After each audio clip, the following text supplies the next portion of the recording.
Let's do it. OSLBC, old school leather boxing channel, and more.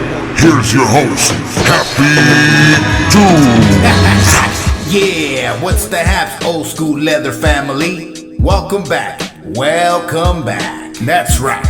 Well, I'm making this quick video to let all these ridiculous, biased, race-choosing morons know that there is no possible way that Canelo will ever be scared of the so-called Mexican monster. Well, for one thing, Canelo has boxed fighters that are huge when it comes to height.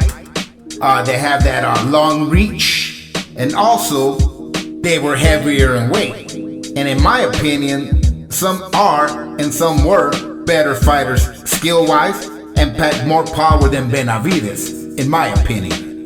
Now, the haters are probably gonna talk a lot of shit because I am gonna mention a few dudes that they're gonna fucking probably say that they were old and that they fucking probably suck, right?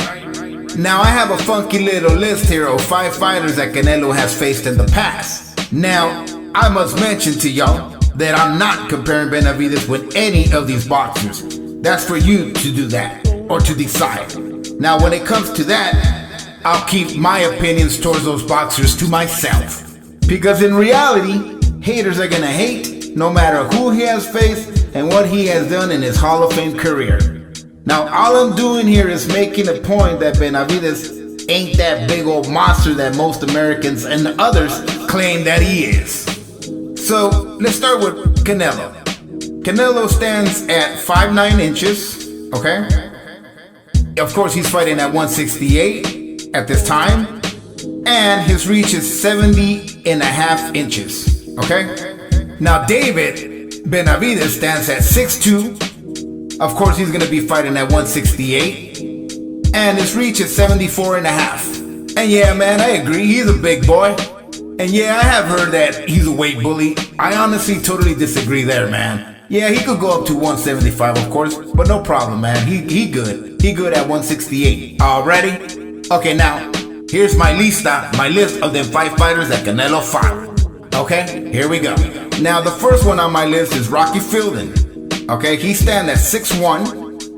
He weighed in at 167.6, and his reach was 75. Okay? Now, y'all could call him what he is or was, and frankly, I don't give a flying fuck. Now, of course, Canelo decides to go up in weight to capture the WBA super middleweight title. At catch weight, but still heavy.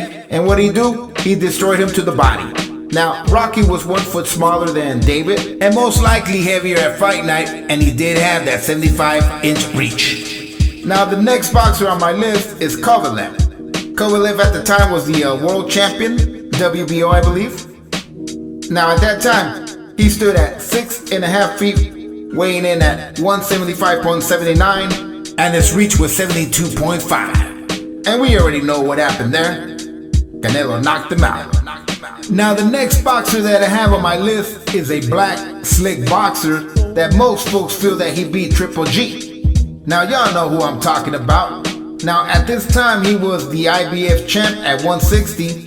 But unfortunately, he came in at 173.6 pounds, over the limit, of course. But Canelo still took the fight and took his IBF championship title to unified bouts at 160, and this was by a unanimous decision. Now, at that time, like I mentioned, Danny did come overweight at 173.6. His reach was 73, okay? And he did stand at 5'11" feet. Now, coming up next is a boxer that a lot of dump trucks and folks were saying that Canelo was ducking, similar to what people were saying about Danny Jacobs.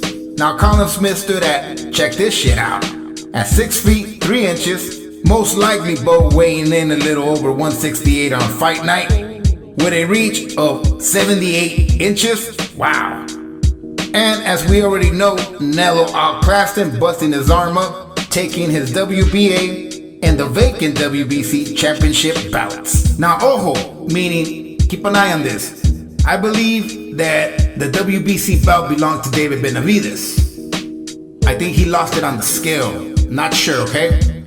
And another thing, this is a man that David Benavidez had a chance to fight, which it never happened. I don't know why, but there we go.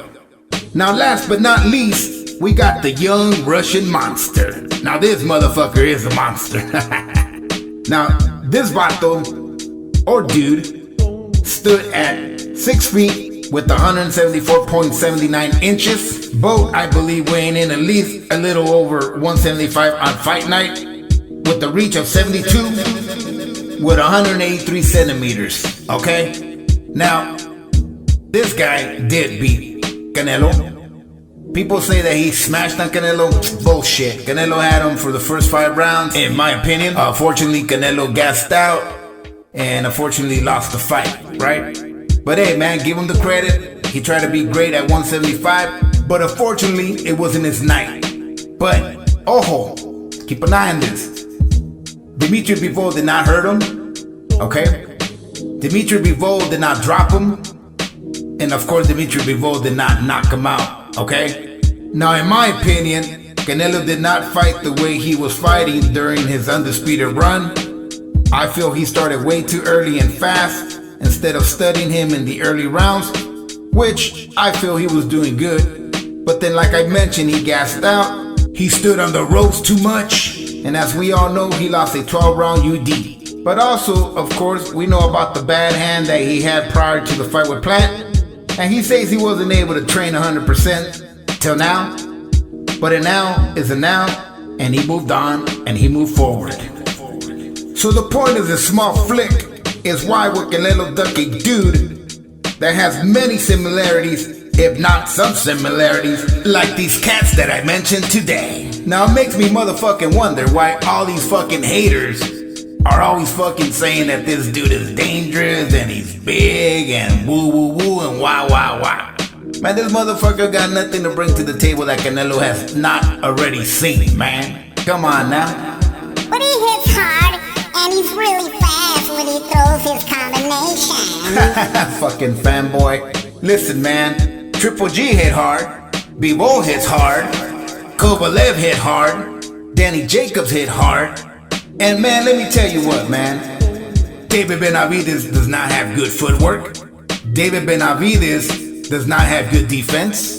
David Benavidez is slow. People think he's fast. He's not. He could be fast for a couple seconds here and there, but he ain't fucking fast. He will not do this all through the fight, okay? Especially when Canelo puts hands on that ass. Let me tell you.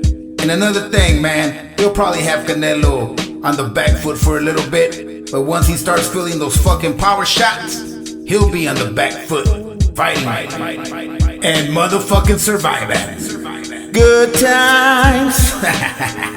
Yeah. Now, folks, I'm out. Now, there will be a second video tomorrow because I know there's gonna be a lot of motherfuckers talking shit, saying that Canelo's old, that he ain't the same person from back then. We'll see. We'll take care of that tomorrow. Peace. This has been a production from Happy Tune Studio. Late. This is Old School Leather Boxing Channel and more. And we'll see you in September. See you, my friend. Thank you. Thank you, everybody. Thank you so much. Gracias a todos. ¡Viva México, cabrones!